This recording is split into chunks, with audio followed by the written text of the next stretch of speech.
My dad called me a burden, then toasted my brother. I stayed silent, until CNN cut in, breaking, Riley Stone, 33, promoted to brigadier general. His bourbon glass shook. Brother pale and mom. At my own family's celebration, my father stood up, raised his bourbon to the sky, and toasted my brother for bringing honor to the Stone name. Then he looked at me, cold, flat. As for my daughter, he said to 100 smiling guests, her choices are her weight to carry, not mine. They laughed, I smiled, but 10 seconds later, the TV behind him flashed breaking news, and the nation finally saw who the real soldier was. My name is Riley Stone. I'm 33 years old, a major general in the United States Army. And tonight, my own father reminded me that in this family, titles mean nothing when they belong to the wrong child. It was a sweltering July evening in Missouri, the kind where the air sticks to your skin, and the smell of hickory-smoked ribs clings to every breath. Our family's ranch was dressed up in patriotic bunting and red checkered tablecloths, as if the 4th of July had decided to extend itself just for us. The adults sipped Budweiser from dripping bottles, while the kids played tag between hay bales and lawn chairs. On the surface, it was a Norman Rockwell painting. I wore a plain flannel shirt, faded jeans, and boots still dusty from the base. I looked out of place among the designer polos, sundresses, and manicured smiles. Liam, my older brother, Captain Liam Stone, wore a custom-tailored navy suit. He held court in the center of the lawn, spinning stories about Pentagon strategy meetings and rubbing shoulders with senators. People laughed too loudly, nodded too eagerly. He was the chosen one. I tried to catch my mother's eye. Eleanor Stone stood by the buffet, ladling mashed potatoes onto Liam's plate, as though it were a sacred offering. I said, "Hey, Mom." She glanced at me, her smile tight and distracted. "Hi, sweetheart," she whispered quickly, eyes darting back to Liam. "Be sure to grab some corn before it's gone." She turned away. That fast, when Dad, Harrison Stone, rose from his chair with a glass of Four Roses bourbon in hand, the yard fell quiet. His voice, aged by years of command and arrogance, boomed across the gathering. "I'd like to make a toast." Every head turned, phones dropped, conversations died. He lifted his glass high and looked directly at Liam. "To my son, Captain Liam Stone, a man who carries the Stone family legacy with honor and brilliance." Applause erupted, whistles, cheers, pride soaked the air like humidity. Then he turned to me. For a second, our eyes met. His were icy, assessing, and empty. He cleared his throat and added, "And my daughter, well, her choices are her own burden to carry." That was it. No name, no glass raised. Just a dismissal so sharp it sliced through the cheers, like broken glass in a punch bowl. The silence that followed was louder than any explosion I'd heard in combat. Even the crickets stopped. I felt my stomach turn to stone, my breath caught. I stood there, suddenly hyper-aware of every person's gaze, shifting awkwardly, of the neighbor's kid's jaw dropping mid-hot dog bite, of the way Liam grinned smugly into his drink. I wanted to vanish. Then came the twist of fate no one expected.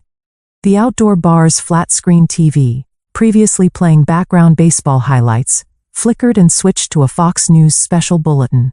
The host's voice was somber. "We've just received confirmation from the Department of Defense." My heart stopped. The screen filled with the Pentagon seal, then my photograph, in full Army combat uniform. My face, my name, my rank, the Chiron read, breaking 33-year-old Major General Riley Stone, the strategic mind behind global AI counteroffensive. The silence was absolute. No one clapped, no one cheered. My father's bourbon glass trembled in his hand, the amber liquid shivering with it. The pride in his eyes drained like a faulty dam. And I didn't smile, I didn't bask in it, I felt nothing. Or rather, I felt too much. A flood of rage and sadness and vindication, all battling to rise. But mostly, I felt a hollow pit in my chest, as if I jumped from 10,000 feet without a parachute and was still falling. They saw me now, but not as a daughter, only as an anomaly, and still, no one said a word. As I stood there, frozen, my fingers clenched involuntarily, around the condensation-slick bottle of water I hadn't even realized I was holding. No one met my eyes, not my uncles, not my cousins, not even the neighbor whose son I'd once pulled out of a flipped pickup during a flash flood. Everyone looked at the ground at their drinks at anywhere but me. The TV kept playing. My name again, this time with a scrolling headline about my contributions to the International Task Force Against Rogue AI Combat Systems. But no one commented, not a single "That's incredible" or "I had no idea," just silence. I turned and walked toward the house. My boots thudded against the wooden porch. Each step felt heavier than the last, like the weight of every year I'd spent fighting. Not just wars abroad, but for space to breathe in my own family. I passed the picture wall in the foyer. Photos of Liam at West Point, Liam shaking hands with politicians, Liam standing with Dad next to a new truck. My face was nowhere. In the kitchen, I stared at the counter. My mother's strawberry pie sat there untouched. I had made that pie.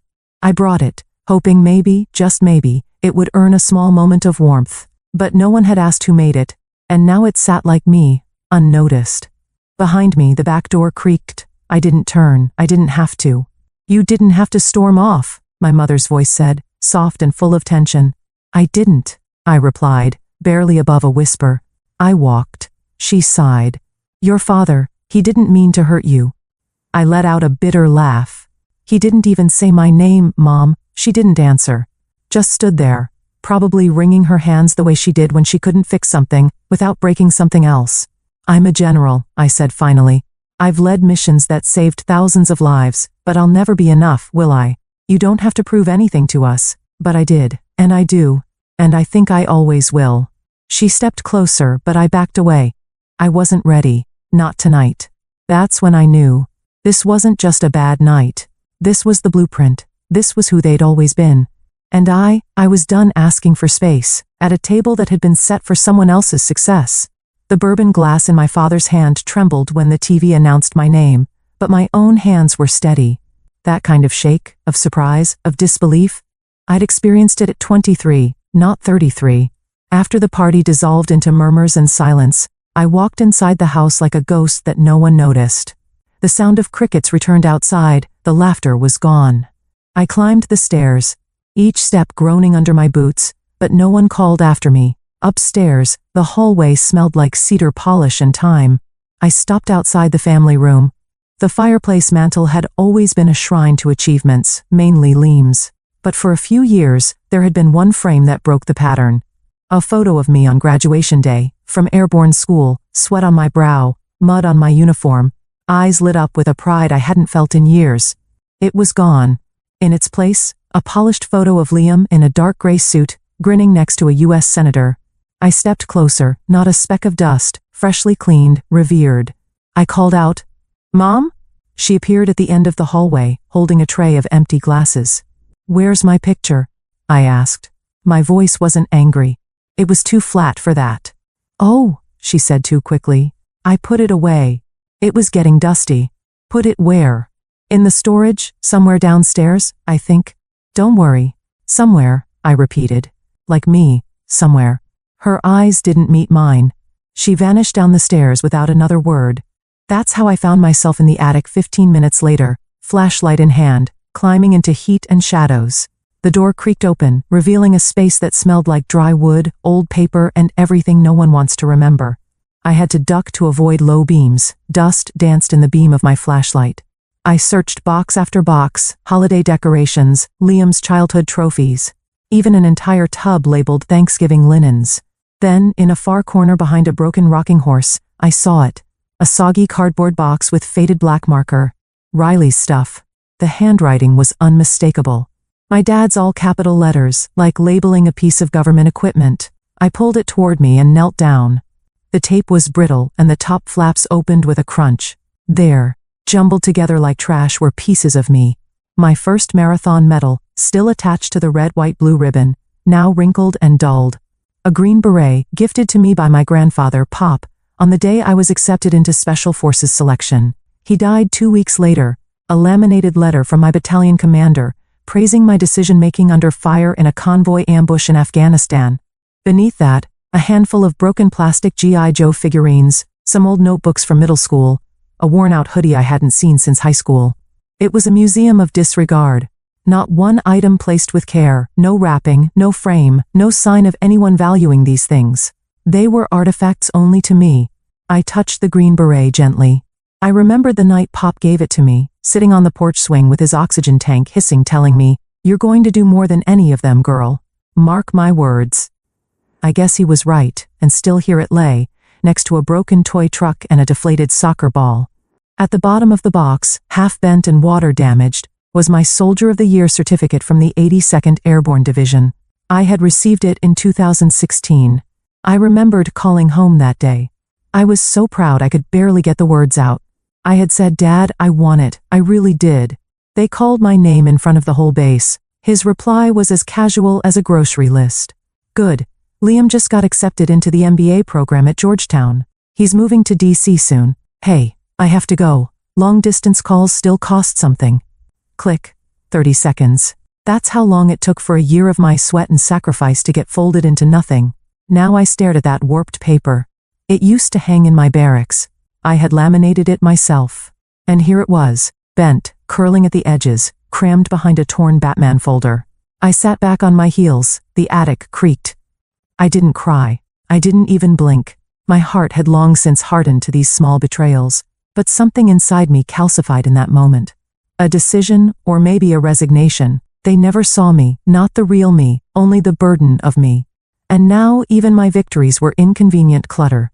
I picked up the medal, the beret, the certificate. I folded them gently into my lap, smoothing out their edges with my palms. My fingers moved like I was handling explosives, because in a way, I was. These weren't just items. They were everything I'd built, everything they didn't want to display, because it didn't fit their narrative. The house groaned again with the settling heat. Somewhere downstairs, someone turned on music, classic rock, probably Liam's playlist. I looked around the attic one more time. Then I spoke out loud to no one. "I am not the forgotten one. I am the proof you ignored." And I closed the box again, this time carefully, as if the past deserved at least one person who wouldn't throw it away. Back in my childhood bedroom, I placed the box at the foot of the bed. The posters were gone, replaced by beige walls and a decorative sign that read, "Home Sweet Home." Like the house itself had tried to forget I ever lived there. I sat on the edge of the bed, still holding the beret in my lap. A memory hit me. Clear, precise, painful. I was 16. It was the night before my first state track meet. I had trained for months. Dad had promised to come. He didn't. That night, Liam got a B+ on an advanced math test, and Dad took him out for steak.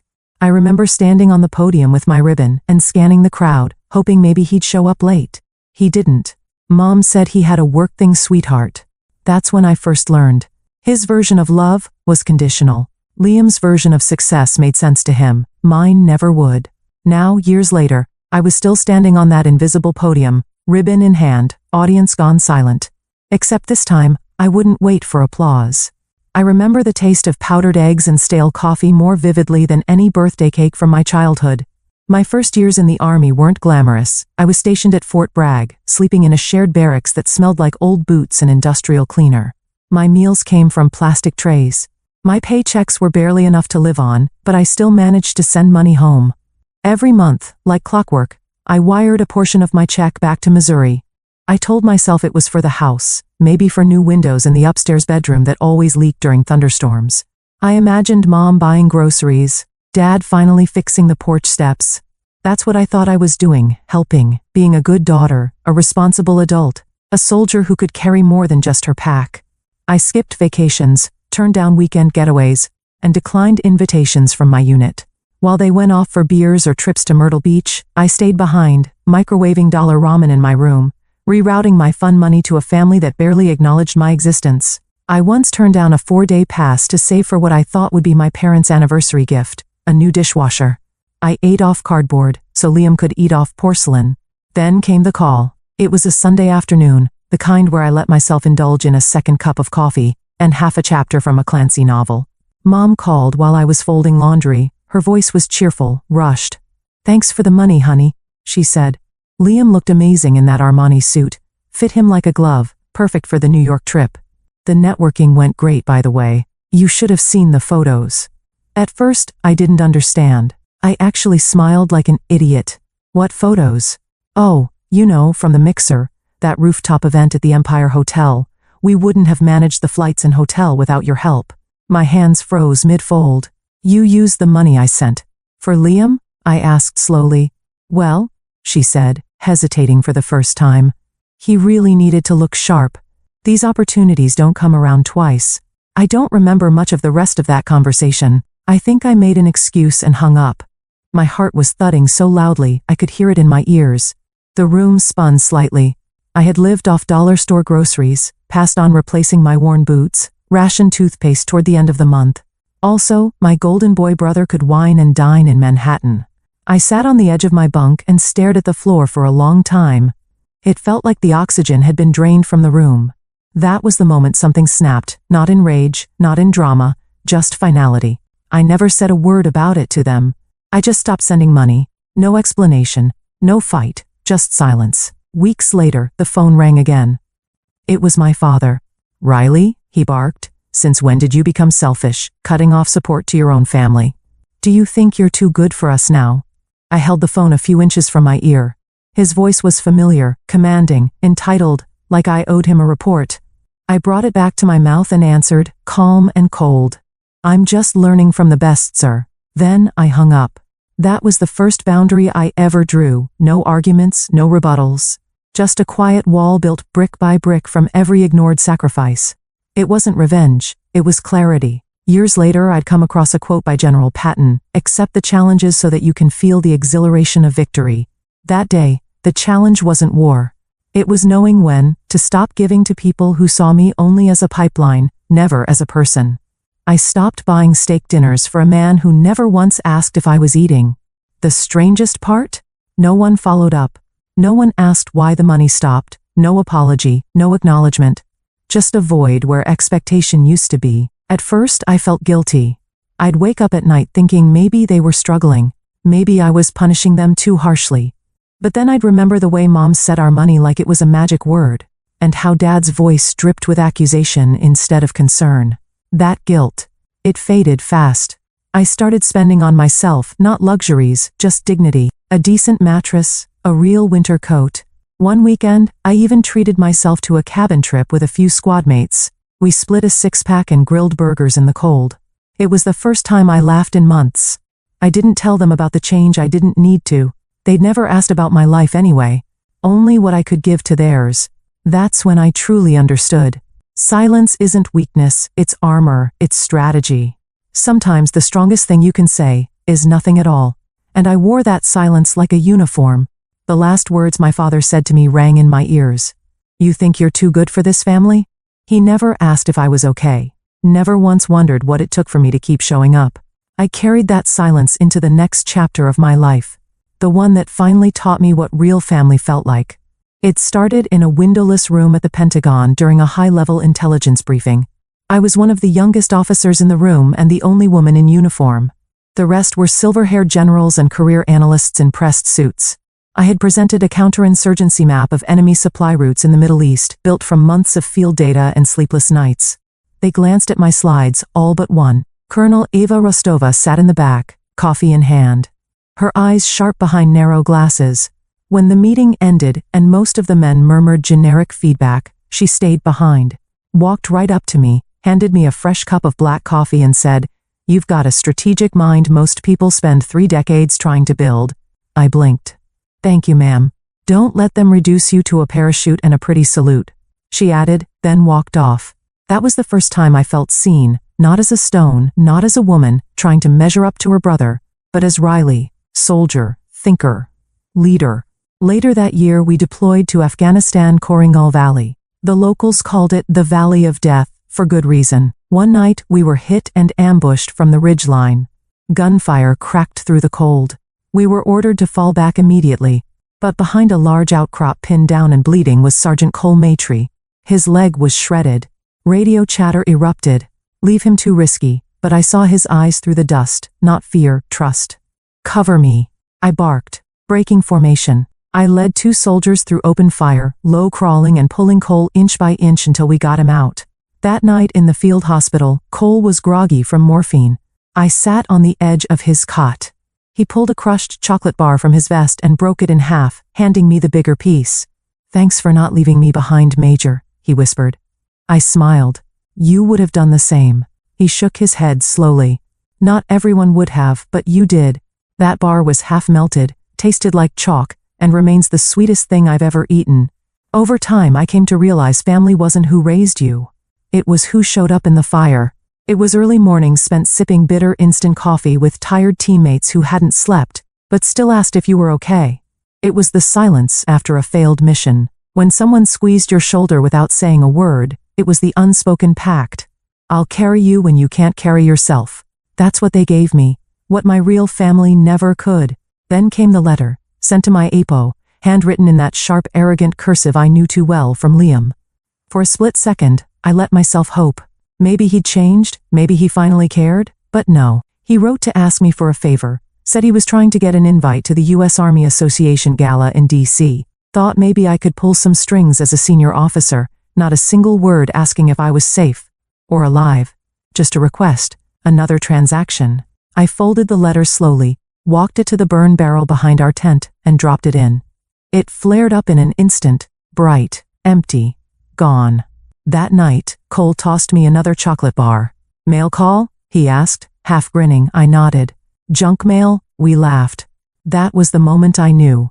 I didn't have to keep chasing a seat at the Stone family table, because I already had one out here in the dirt, among people who would never let me walk alone.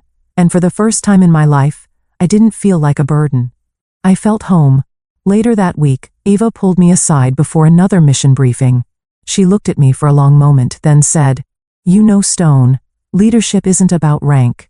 It's about who still follows you when the bullets stop flying." I nodded. Sometimes it's the only thing that makes sense. She smiled. Barely, you've got it. Don't waste it chasing ghosts. Her words stayed with me because ghosts were exactly what my old life had become. Faint outlines of people who once mattered, now just shadows in my rear view, and I stopped looking back. We made a habit of gathering near the comms tent late at night, huddled around metal mugs, and jokes that only made sense to those who had stared down the same barrel. We shared stories, pain, silence. That's where I belonged, not in living rooms lined with polished portraits, but in muddy boots and worn hands that knew how to hold weight. This was my family, not by blood, but by choice, and that made all the difference. It started on a Monday morning like any other. I had just stepped into my office at the Pentagon, coffee in hand, boots still damp from the rain outside. My inbox was already a war zone. I was halfway through reading a briefing when my phone buzzed once, twice, then non-stop. Something was wrong. I looked up. A few colleagues were staring at me across the hallway, not curious, concerned. Eva Rostova appeared at my door. No words, just a look. She nodded toward the break room. The television was on, and there he was. Ethan Vance, my cousin, in full West Point dress uniform, seated on the Fox and Friends morning set. His smile was modest, his hair was perfect. He was being introduced as one of the brilliant minds behind Operation Iron Echo. My operation. He spoke slowly, reverently, as if recalling trauma that had aged him. It was the hardest decision I've ever made, he said, voice trembling slightly. We were losing control of the AO. I had to step in. We pushed back. It cost lives, but we prevailed. I stood frozen, he described, down to the radio commands, terrain layout, even the moment of enemy retreat. Events that only someone in that room would have known. Only me. And then, as if the performance needed an Oscar, he paused and choked up. I still remember the faces of the men we lost. We didn't leave anyone behind. A single tear rolled down his cheek. Ava cursed under her breath. He's using your debriefing notes word for word. I didn't speak. I couldn't. I stared at the screen as America listened to a lie. Not a misquote. A full-blown hijacking. And I wasn't just erased. I was replaced. The moment the segment ended, I stepped into the hallway and called my father. He picked up after one ring. "Riley," he said, like nothing had happened. "You saw the interview?" I asked. "Of course," he said. "Ethan did great, polished, confident. The country needs heroes like him." I felt my throat tighten. That was my operation. He took my work, my decisions. He sighed. "Look, I told him he could go ahead with it. He needed a boost for his future. This helps the family image. You're already a general. What's the harm in sharing the spotlight a little?" Sharing? He stole it. "You're being selfish," he said. "Don't make this about ego, Riley." Ego. I nearly dropped the phone. To him, this wasn't betrayal. It was strategy, a brand, and I was just a pawn in the Stone family's legacy campaign. "Goodbye, Dad," I said, and I hung up. For a few minutes, I just stood in the hallway, my mind roaring with static. Then my phone buzzed again. A colleague sent me a link, an article just published on a respected military blog. Title, Inside Iron Echo, the rising star of military intelligence. There was a photo of Ethan, cropped perfectly to show his academy ring and commendation badge. The piece praised his unparalleled tactical instincts and cited sources inside the Pentagon who confirmed his heroism during the operation. Sources, I didn't need a name. I recognized the cadence of the sentences, the way the quotes were shaped. Liam, my brother, the public affairs golden boy, had planted this story. He knew how to work the media, how to bury credit, and inflate fiction. He didn't just help Ethan. He orchestrated the narrative. I read it again. One phrase stood out. While senior officers remained hesitant, Lieutenant Vance took bold action. That wasn't just a lie. That was a dagger. I slammed the laptop shut and clenched my fists. Every sacrifice I made, every scar, sleepless night, lost friend, was now fuel for a PR stunt. Not by the enemy, by my own family. No, by the men who were supposed to protect me. By the same father who once called me a burden, by the brother who never saw me as more than a threat to his spotlight, by a cousin who cried on national television with tears made of kerosene. That night, I sat alone in my apartment, lights off, TV muted. I stared at the ceiling and thought, this is war. Not the kind fought in deserts, the kind where truth is a liability, where silence is permission, where family becomes a weapon. I used to think the battlefield was behind me. I was wrong. It had just moved indoors. The next morning, I received an internal memo. Requests from press outlets for comments, confirmations, soundbites. The floodgates had opened. Ethan's name was trending. The blog post had been picked up by other military news sites, and I had become a ghost in my own story. Ava walked into my office with 2 coffees. She set one down in front of me without a word. Then she sat across from me and looked me dead in the eyes. You're not going to let this slide, are you? I didn't answer. She leaned back. You've kept quiet long enough, Riley. You let them call you a burden. You let them take your money, your credit, your dignity. But this, she tapped the desk. This is war. I took a sip of coffee. It was bitter, strong, the kind that burns on the way down. I'm done being quiet, I said. She nodded. Then let's get loud. I opened my laptop, and I started gathering every shred of evidence I had. Debrief logs, field reports, chain of command emails, briefing slides with my digital signature. I was going to burn the lie down to the foundation. If they wanted a storm, I'd give them a hurricane. Not just for me, but for every woman who ever sat in a war room and got told her brilliance was just a nice accessory. For every soldier whose silence was mistaken for surrender. I wasn't erased. I was just loading. The email arrived at 0700 sharp, subject line, suspension pending security review, priority. I stared at it for a full 10 seconds before opening. The sender was official, Office of Army Personnel Command. The tone was sterile, direct, effective immediately. I was suspended from duty pending an investigation into a potential security breach involving classified drone reconnaissance data. My breath caught. They were accusing me of leaking military intel. 15 years in uniform, no violations, no strikes, not a single missed review. And on the anniversary of my enlistment, July 8, 0600 Fort Jackson. They chose this exact day to send it. Coincidence? No. Precision. The attached PDF outlined the charge. Breach of Category 1 security protocol. The name signing off at the bottom wasn't real, but I recognized the alias. MJR Delta. A ghost signature used by high-level clearance staff. Only a handful of people could authorize this kind of action. One of them was General Adrian Concade. He'd hated me since the Kabul intel shakeup. I exposed a flaw in his drone command model, cost him 2 contracts and a promotion. And now, he was backing Ethan, my cousin, the man who stole my operation. This was retaliation wrapped in protocol. A kill, shot by spreadsheet. My hands clenched around the mouse. They weren't just trying to silence me. They were going to bury me. I sat motionless in my empty office. Outside, DC traffic droned like nothing had changed, but inside me, something snapped. Not like a twig, like steel under pressure. The kind of break you don't hear until the damage is irreversible. For years, I'd stayed quiet. When my father called me a burden, when Liam drained my paycheck for Armani suits, when Ethan cried fake tears on national television with my war story in his mouth. I swallowed it.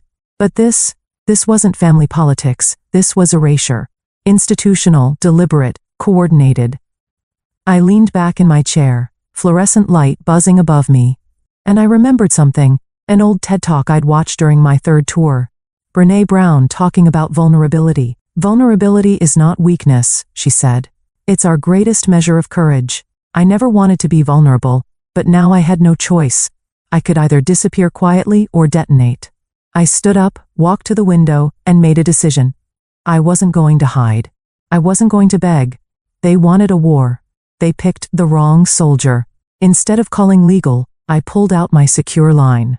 It had one number programmed into it. It rang once, twice. Then a voice answered. I was wondering when you'd call, General. Spectre, I said, my voice steel flat. Miss me. I need you to find a ghost. Code name MJR Delta. There was a pause, then a laugh, low, amused. Target acquired, he said. What's the plan? We exposed them, every message, every access point, every shell company they used to funnel this garbage. I want the chain of command, full thread. And when we find it, I looked out the window. The Capitol dome glowed faintly in the heat haze. Then we burn it down. That night, I didn't sleep. I wrote not a resignation, a war map. I listed every officer who could have authorized the fake report. Every known alias tied to Kincaid. I dug through old comm logs, pulled favor strings with 2 intel contacts in CENTCOM, and sent encrypted pings to former comrades who owed me more than drinks. By Oro 300, Spectre sent back his first hit, a shell server in Arlington, pinged from an IP inside the Pentagon. They hadn't even tried to hide it. Sloppy, arrogant, typical. By morning, I had the beginnings of a dossier, names, timelines, logins, and a simple, terrifying realization. This wasn't just about me. It was about a system that chewed up its best and handed medals to the ones who smiled best on TV. I thought about every soldier who'd been quietly pushed aside, every woman who got labeled too emotional after speaking truth, every enlisted man whose ideas were stolen by a superior with better connections. This was bigger than Riley Stone. This was rot, and rot spreads unless you cut it out.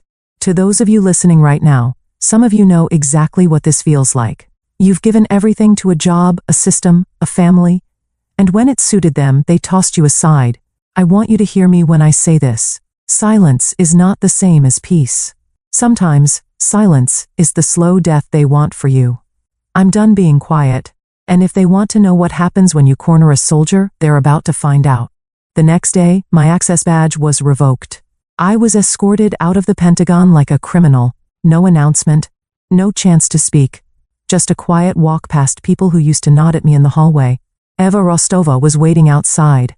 She handed me a manila envelope without saying a word. Inside were notes she'd taken during the last intel briefing. Time-stamped, initialed, with my contributions highlighted. Her message was clear. I see you. It was more than my family had ever done. I nodded, whispered, thank you, and walked away. By nightfall, I had moved my operations to a secure workspace Spectre, provided in an underground server farm outside DC. We set up dual screens, live comms, and encryption layers. Even the NSA would blink at. We're not hacking, I told him. We're restoring the truth. He just grinned. Whatever helps you sleep, General. But I didn't sleep, not yet, because I knew the storm hadn't peaked. It was just beginning. The room was dark except for the pale green glow of 6 monitors. Arlington, Virginia, one of Spectre's many nests. He worked like a machine. No music, no coffee, no unnecessary words. Just the rhythm of fingers across keys, and the occasional muttered curse. He said. Someone got lazy. I leaned forward. What did you find? They copied your biometric ID, used a clone on the internal Pentagon net. But whoever did it, left a breadcrumb. He pointed to a screen, Logan events traced to a static node inside Kincaid's office, military IP, not a proxy. I exhaled, sharp and short.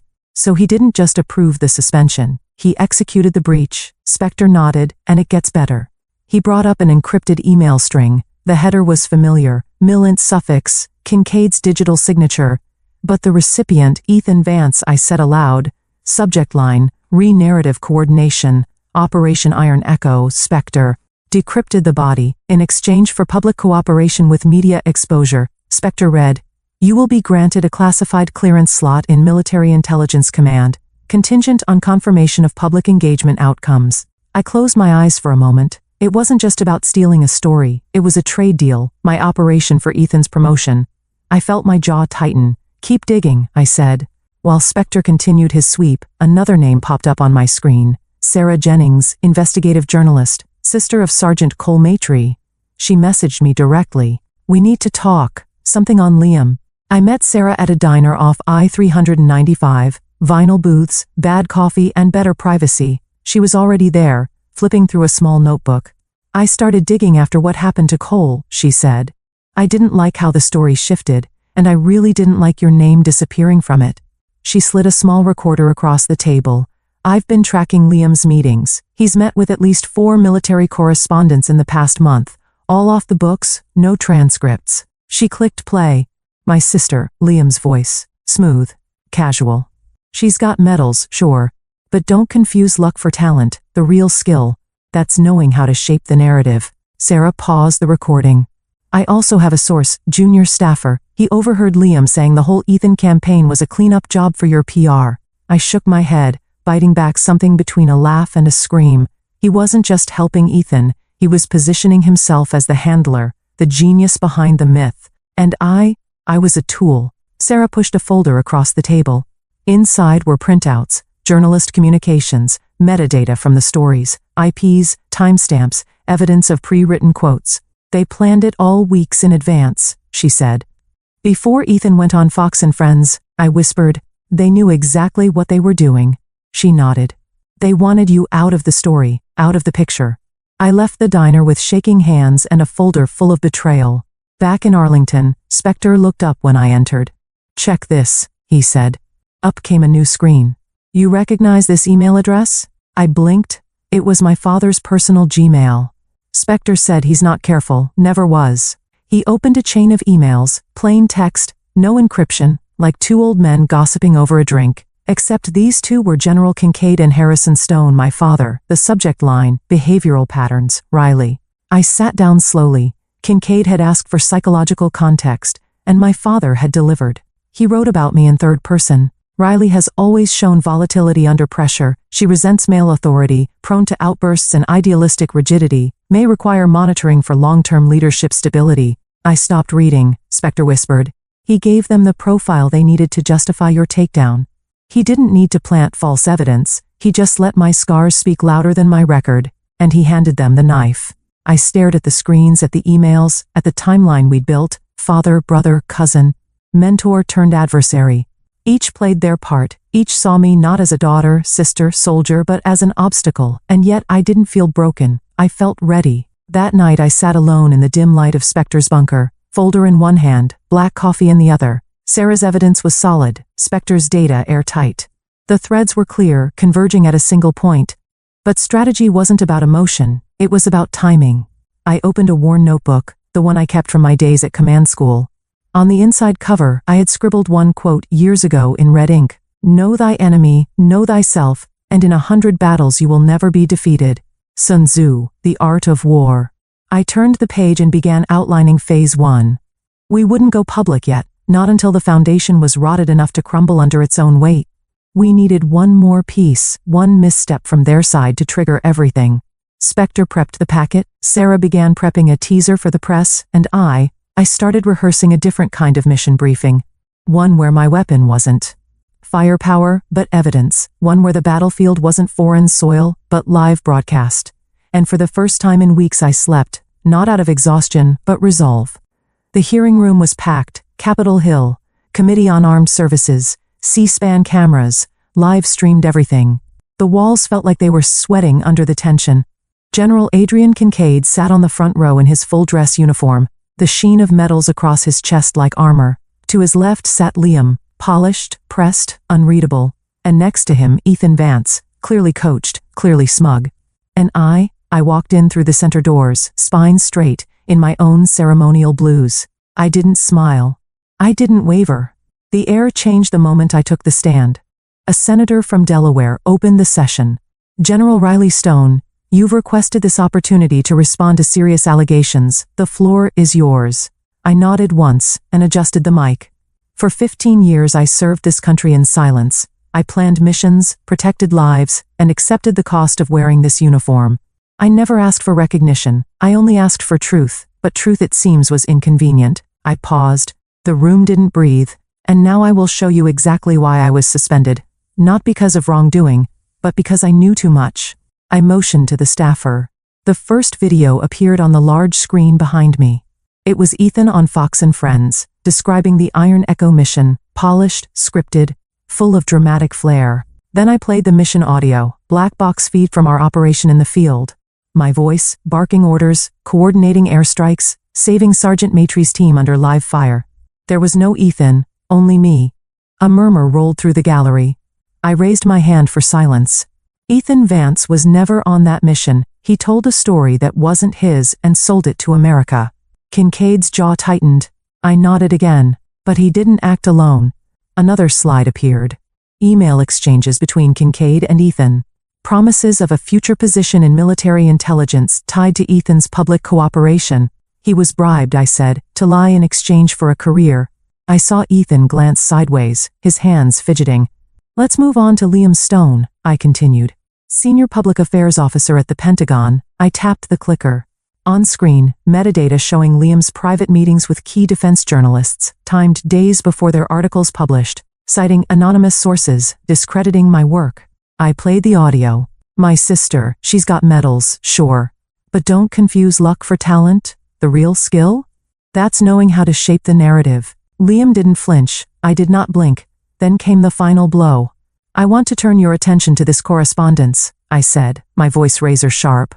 Up came the email string from my father, Harrison Stone, to General Kincaid. No encryption, just cold, precise language. Riley has always demonstrated volatile emotional patterns, resists male leadership, prone to acts of insubordination cloaked in moral righteousness. I let the words hang. He didn't defend me, he armed my enemies. A long pause. No one in the room moved. I turned away from the screen, faced the panel.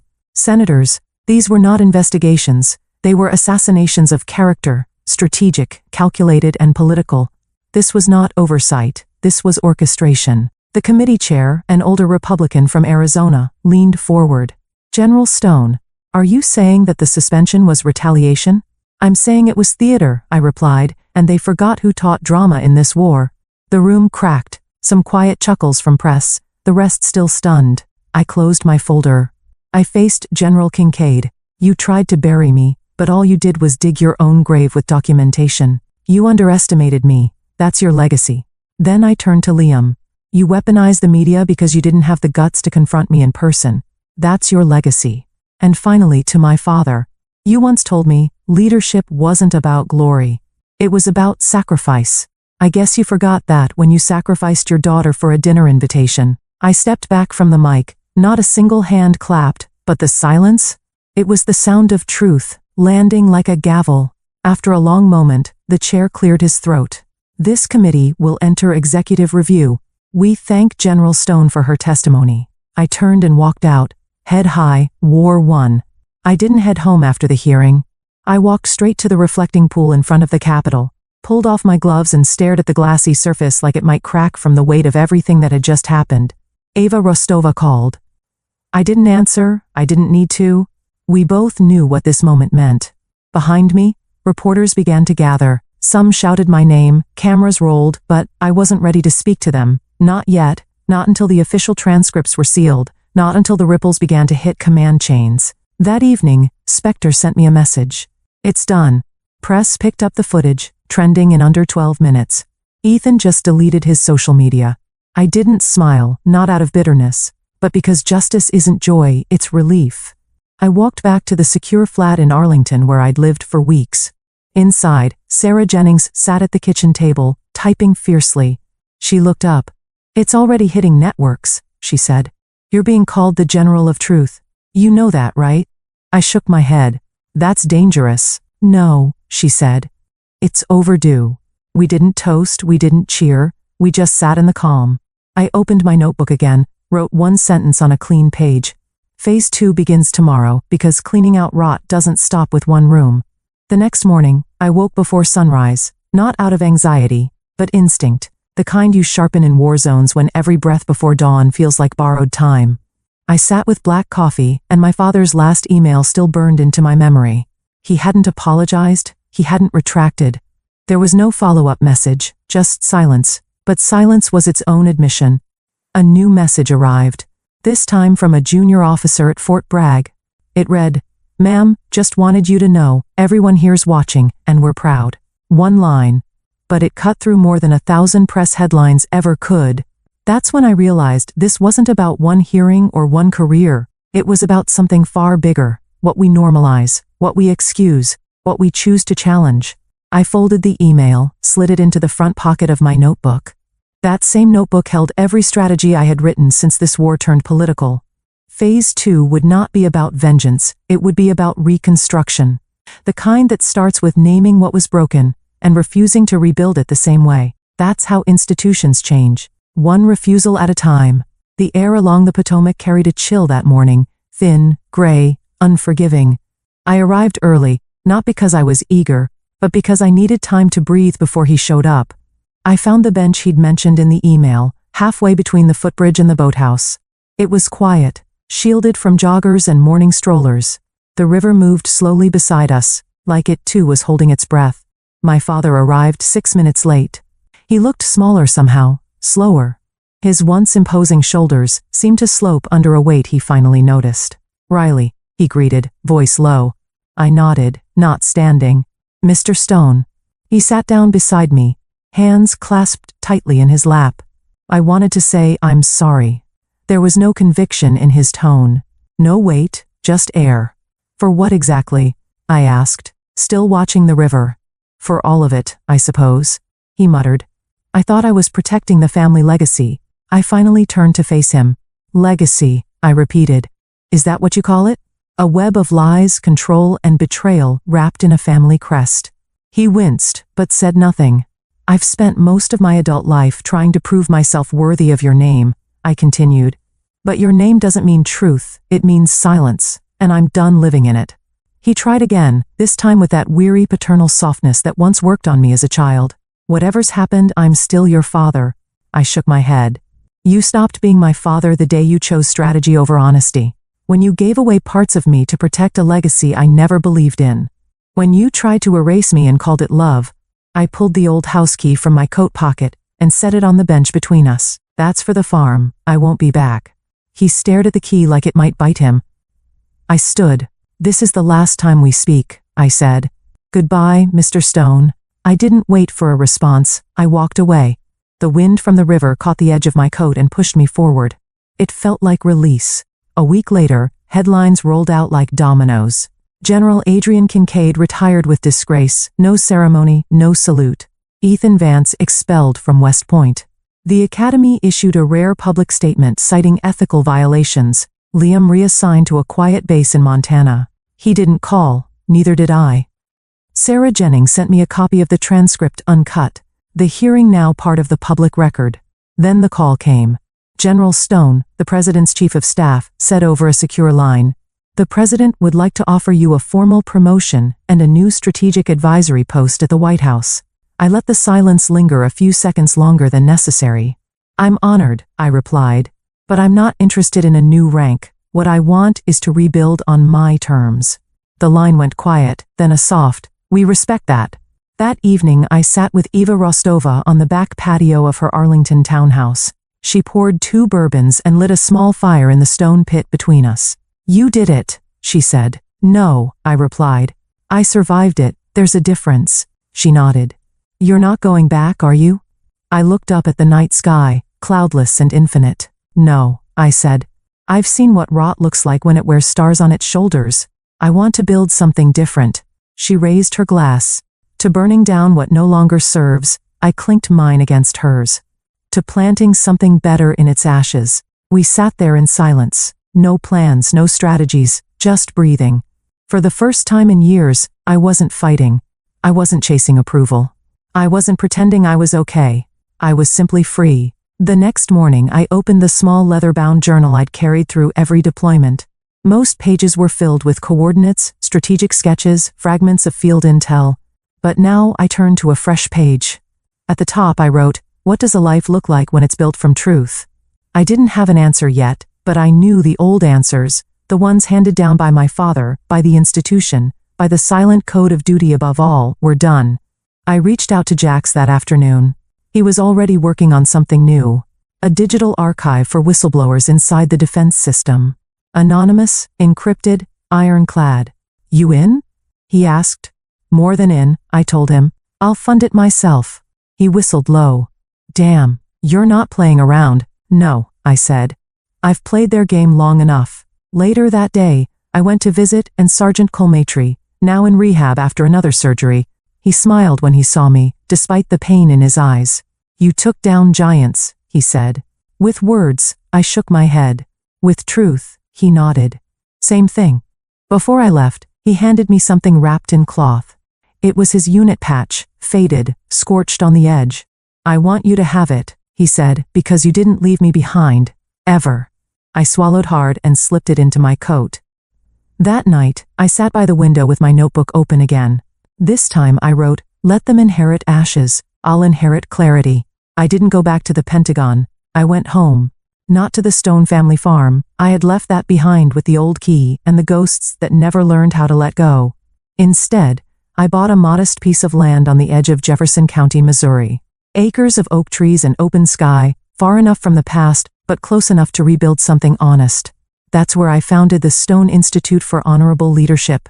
The name wasn't about pride, it was reclamation. I was taking back the word stone, not for legacy, but for foundation. The Institute became a sanctuary, not of silence, but a voice, a place where young officers, returning veterans, and civilian leaders came to learn the kind of strength that doesn't shout, the kind that holds. We taught ethics in combat, humanitarian strategy, resilience of the mind. We told the truth about war, not just its violence, but its moral weight, what it takes to keep your humanity intact when everything around you asks you to surrender it. Some days were hard. There were faces in those lecture halls that reminded me of my own reflection a decade ago. Tight-jawed, closed-hearted, trying not to drown in invisible wounds. But then someone would stay after class, ask a question, cry, laugh, offer a story. And healing would begin, not from me, but from the space we'd made together. One overcast afternoon, in early spring, my mother showed up. I was kneeling in the memorial garden, pulling out winter weeds when I saw her brown boots step onto the gravel path. She didn't say anything right away, just crouched beside me and picked up the trowel I'd set aside. We worked in silence, the kind that wasn't empty this time, but willing. When the last flower bed was cleared, she reached into her coat pocket and placed something in my palm, my first marathon medal, the one I thought they'd thrown away. It was polished, smooth, like it had been waiting. I'm sorry, she whispered. I wasn't brave. I didn't say anything, I didn't need to. I just closed my fingers around the medal and nodded. I wasn't forgiving her for the past. I was forgiving myself for carrying it so long. Weeks passed, classes grew, applications tripled. One evening, I stood at the back of the main hall, watching a group of cadets laugh over their notes and coffee. The whiteboard was still marked with notes from the last session, philosophy, tactics, purpose. That night I wrote a new lecture, not about victory, not about medals, about betrayal, loss, and how those things, if faced with courage, can shape the kind of leader no school can fabricate. I opened class the next morning without preamble. What makes a leader worth following?